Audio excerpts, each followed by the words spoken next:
नमस्कार। अच्छा, कभी सोचा है कि एक नन्हा सा कीड़ा, एक घना जंगल और हमारी पूरी पृथ्वी, ये सब आपस में जुड़े कैसे हैं? आज हम इसी कनेक्शन को समझने वाले हैं, यानी पारिस्थितिकी को, जो प्रकृति के इस कमाल के नेटवर्क की स्टडी है। तो आज का हमारा सफर कैसा होगा? हम एक अकेले जीव से शुरू करेंगे और जूम आउट करते करते पूरे ग्रह तक पहुंचेंगे। हम देखेंगे कि भाई पारिस्थितिकी आखिर है क्या, इसके अलग अलग लेवल्स कौन से हैं, एक इकोसिस्टम काम कैसे करता है, और अंत में पूरी पृथ्वी की बड़ी पिक्चर को समझने की कोशिश करेंगे। तो चलिए शुरू करते हैं। सबसे पहले बिल्कुल बेसिक से, आखिर ये पारिस्थितिकी, ये इकोलॉजी है क्या भला? जरा एक मिनट सोचिए तो, एक अकेला हिरन और ये पूरी की पूरी धरती, इनके बीच में क्या कनेक्शन हो सकता है? यही वो सवाल है जो इकोलॉजी के बिल्कुल सेंटर में है। तो देखिए, पारिस्थितिकी या इकोलॉजी वो साइंस है जो ये देखती है कि जीव जंतु और पेड़ पौधे अपने आसपास के माहौल के साथ कैसे इंटरैक्ट करते हैं, कैसे रिश्ते बनाते हैं। अगर बिल्कुल आसान भाषा में कहूँ ना, तो ये जिंदगी और उसके आसपास की दुनिया के बीच की बातचीत की कहानी है। और ये जो शब्द है ना, इकोलॉजी, ये बड़ा इंटरेस्टिंग है। ये दो ग्रीक शब्दों से आया है, ओइकोस जिसका मतलब होता है घर, और लोगोस जिसका मतलब है स्टडी या अध्ययन। तो एक तरह से इकोलॉजी का मतलब हुआ अपने घर की पढ़ाई। ये टर्म सबसे पहले 1869 में एक जर्मन बायोलॉजिस्ट अर्नस्ट हैकेल ने इस्तेमाल किया था। और हाँ, एक और नाम याद रखिएगा, आर्थर टैंसले, जिन्होंने 1935 में पारितंत्र या इकोसिस्टम शब्द दिया, जिसके बारे में हम बस थोड़ी देर में बात करने वाले हैं। ठीक है, तो अब जरा इकोलॉजी के अलग अलग लेवल्स को समझते हैं। हम बिल्कुल बेसिक लेवल से, मतलब सबसे छोटे से शुरू करेंगे। तो देखिए, सबसे पहले आता है जीव, मतलब कोई भी एक अकेला जानवर या पौधा।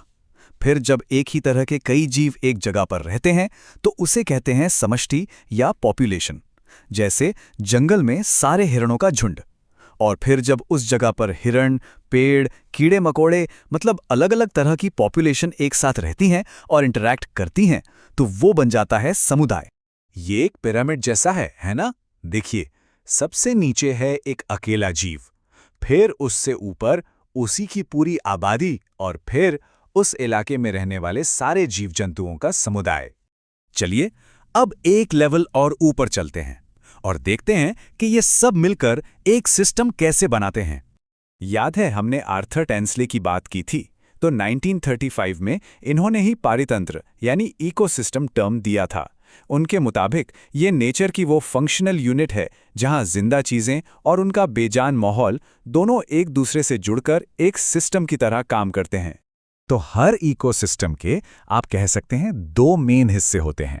एक है जैविक घटक, मतलब सारी जिंदा चीजें जैसे पेड़, पौधे, जानवर, और दूसरे हैं अजैविक घटक, मतलब बेजान चीजें जैसे हवा, पानी, मिट्टी, सूरज की रोशनी। और जब ये दोनों मिलते हैं तभी एक इकोसिस्टम पूरा होता है। तो एक इकोसिस्टम सिर्फ होता नहीं है, ये काम भी करता है। इसके कुछ बहुत जरूरी फंक्शंस हैं। चलिए देखते हैं कि ये हैं क्या। मोटे तौर पर एक इकोसिस्टम के 4 मेन काम होते हैं। पहला, उत्पादकता यानी प्रोडक्टिविटी, मतलब पौधों का खाना बनाना। दूसरा, ऊर्जा प्रवाह यानी एनर्जी का एक जीव से दूसरे में जाना। तीसरा है अपघटन या डिकॉम्पोजिशन, जिसमें मरी हुई चीजें सड़ गलकर वापस मिट्टी में मिल जाती हैं। और चौथा, पोषक चक्र, जो इन न्यूट्रिएंट्स को बार बार सिस्टम में घुमाता रहता है। देखिए, एनर्जी का फ्लो हमेशा एक तरफा होता है, वन वे। ये सूरज से शुरू होता है।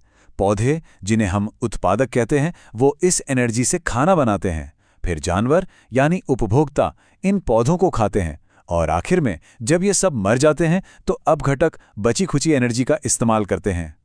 लेकिन न्यूट्रिएंट्स यानी पोषक तत्वों का मामला बिल्कुल अलग है। एनर्जी की तरह ये खत्म नहीं हो जाते, ये सिस्टम के अंदर ही बार बार रिसाइकल होते रहते हैं। जब कोई जीव मरता है तो अपघटक उसके न्यूट्रिएंट्स को वापस मिट्टी में डाल देते हैं और फिर पौधे वहीं से उन्हें वापस खींच लेते हैं। ये एक साइकिल है जो चलती ही रहती है। तो अब तक हम जीव से इकोसिस्टम तक पहुंच गए। अब थोड़ा और जूम आउट करते हैं और पूरी पृथ्वी की बड़ी पिक्चर को देखते हैं। जब हम किसी बहुत बड़े इलाके की बात करते हैं जहां का क्लाइमेट, पेड़ पौधे और जानवर सब एक जैसे हों, तो उसे जीवोम या बायोम कहा जाता है।